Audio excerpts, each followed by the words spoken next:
जब भी बस्तर या दंतेवाड़ा का नाम आता है तो जहन में सबसे पहले क्या तस्वीर उभरती है? घने जंगल, नक्सलवाद और बंदूकों की आवाज़। लेकिन 22 अप्रैल 2026 को बस्तर की इस पुरानी तस्वीर पर क्रिकेट के भगवान ने एक ऐसा मास्टर स्ट्रोक खेला है जिसकी गूंज पूरी दुनिया में सुनाई दे रही है। जी हां, भारत रत्न सचिन तेंदुलकर अपने परिवार, बेटी सारा तेंदुलकर और बहू के साथ पहली बार छत्तीसगढ़ के जगदलपुर और दंतेवाड़ा पहुंचे। यह कोई आम वीआईपी दौरा नहीं था, यह दौरा था बस्तर के उन हजारों आदिवासी बच्चों के सपनों को पंख देने का जो एक सुरक्षित और सुनहरे भविष्य की राह देख रहे हैं। 45 डिग्री के भीषण तापमान में जब सचिन तेंदुलकर ने बस्तर की लाल मिट्टी पर कदम रखा तो वहां का नज़ारा कैसा था? आखिर सचिन तेंदुलकर दंतेवाड़ा के सुदूर गांवों में क्यों गए? नव प्रदेश की इस स्पेशल रिपोर्ट में आज हम आपको बस्तर के इस स्पोर्ट्स रिवॉल्यूशन की पूरी इनसाइड स्टोरी दिखाएंगे। आपको पूरी खबर बताएं इससे पहले आप हमारे चैनल को सब्सक्राइब जरूर कर लें ताकि आपको हर बड़ी खबर सबसे पहले मिल सके। नमस्कार, मैं हूं चंद्रशेखर और आप देख रहे हैं नव प्रदेश टीवी। 22 अप्रैल की सुबह जब सचिन का प्राइवेट जेट मां दंतेश्वरी एयरपोर्ट पर उतरा तो बस्तर संभाग के आला अधिकारियों ने उनका भव्य आत्मीय स्वागत किया। लेकिन असली स्वागत तो वो था जो स्टेडियम में हो रहा था। आंकड़े बताते हैं कि पारा 45 डिग्री के पार था, चिलचिलाती धूप थी, लेकिन मजाल है कि किसी बच्चे के चेहरे पर थकान दिख जाए। सुबह 7 बजे से ही सैकड़ों आदिवासी बच्चे हाथों में बैट और बॉल लिए अपने हीरो का इंतजार कर रहे थे।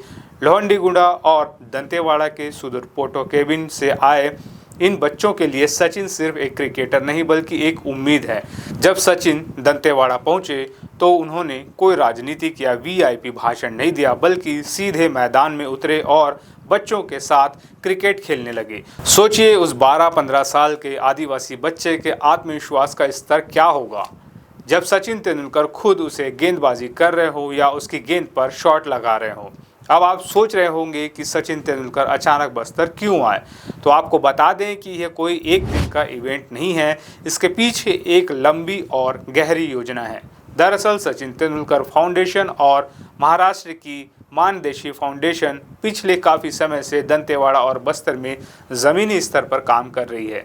टीकाकरण सिर्फ एक माँ की नहीं बल्कि पूरे परिवार की जिम्मेदारी है। घर के कामों में हाथ बटाएं ताकि माँ बच्चे को समय पर टीका लगवाने ले जा सके। जब परिवार साथ देगा तभी बच्चा सुरक्षित रहेगा। राष्ट्रीय स्वास्थ्य मिशन, झारखंड सरकार। सचिन का मुख्य उद्देश्य दंतेवाड़ा के ग्रामीण इलाकों जैसे छिंदनार, जावंगा और पनेड़ा में खेल सुविधाओं का विस्तार करना था। उन्होंने पनेड़ा में एक नवनिर्मित मल्टी स्पोर्ट्स स्टेडियम का लोकार्पण भी किया। क्या आप जानते हैं कि गिदम ब्लॉक के लगभग 25 स्कूलों और आश्रमों में यह खेल क्रांति शुरू हो चुकी है। इस फाउंडेशन ने बस्तर के 15 से अधिक स्थानीय शिक्षकों को खास तौर पर मुंबई ले जाकर प्रोफेशनल स्पोर्ट्स कोचिंग दी है ताकि बस्तर लौटकर ये शिक्षक यहाँ के बच्चों को राष्ट्रीय और अंतर्राष्ट्रीय स्तर के लिए तैयार कर सके। सीमित संसाधनों के बीच विश्व स्तरीय सुविधाएं देना यही सचिन का विजन है। बस्तर में खेल की यह गूंज राजनीतिक गलियारों तक भी पहुंची। छत्तीसगढ़ के मुख्यमंत्री विष्णुदेव साय ने सचिन के इस दौरे को एक ऐतिहासिक पल बताया।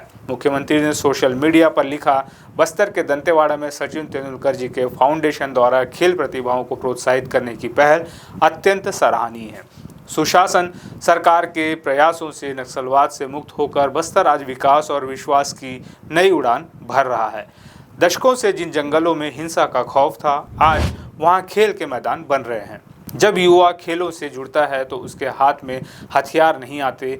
खेल न सिर्फ शारीरिक विकास करता है बल्कि यह एक पूरे समुदाय को मुख्य धारा से जोड़कर अनुशासन और राष्ट्र प्रेम सिखाता है। सचिन तेंदुलकर का यह दौरा एक शुरुआत है, कोई अंत नहीं। जानकारी के मुताबिक आने वाले समय में दंतेवाड़ा के और भी कई पोटा केबिन और प्राथमिक शालाओं जैसे गुमड़ा और झोड़िया बाड़म को इस स्पोर्ट्स नेटवर्क से जोड़ा जाएगा।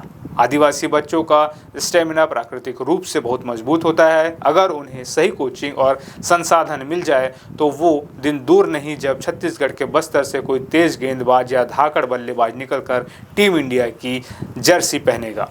सचिन तेंदुलकर ने अपने इस एक दौरे से बस्तर की पूरी ब्रांड इमेज बदल कर रख दी है। क्रिकेट के मैदान पर तो सचिन ने 100 शतक लगाकर कई रिकॉर्ड बनाए हैं, लेकिन बस्तर के इन बच्चों के चेहरों पर जो मुस्कान उन्होंने बिखेरी है वो उनके जीवन की सबसे बेहतरीन पारी है। आपको क्या लगता है, सचिन तेंदुलकर की इस पहल से बस्तर के बच्चों का भविष्य कितना बदलेगा? क्या बस्तर जल्द ही खेल की दुनिया में अपनी नई पहचान बनाएगा? कमेंट बॉक्स में अपनी राय जरूर दें। छत्तीसगढ़ और देश दुनिया की ऐसी ही खबरों के लिए नव प्रदेश को सब्सक्राइब करना न भूलें। बेल आइकन दबाएं ताकि कोई भी ताज़ा अपडेट्स आपसे मिस ना हो।